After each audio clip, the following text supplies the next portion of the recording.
সাভারে একটি কাপড়ের দোকানে এসি বিস্ফোরণে অন্তত ৩ জন দগ্ধ হয়েছেন। দগ্ধদের উদ্ধার করে সাভারের এনাম মেডিকেলে ভর্তি করা হয়েছে।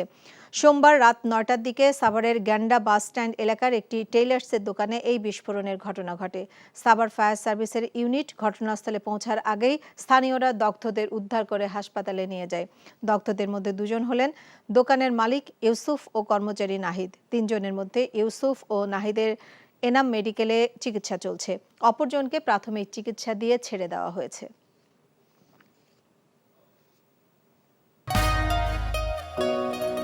পৃথিবীর কোনো দেশে কোনো নদী হয়তো এত সহজে বয়ে যায় না। বুঝিয়ে দাও।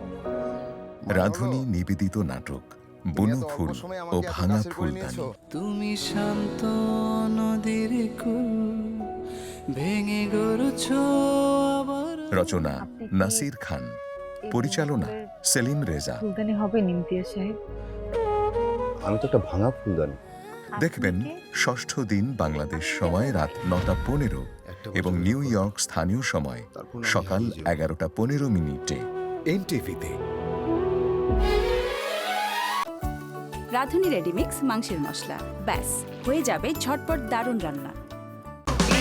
এই ঈদে দেশ জুড়ে কেনাকাটার ফুর্তি হবে শুধু বিকাশে। সাথে ডিসকাউন্ট কুপন, ইনস্ট্যান্ট ক্যাশব্যাক।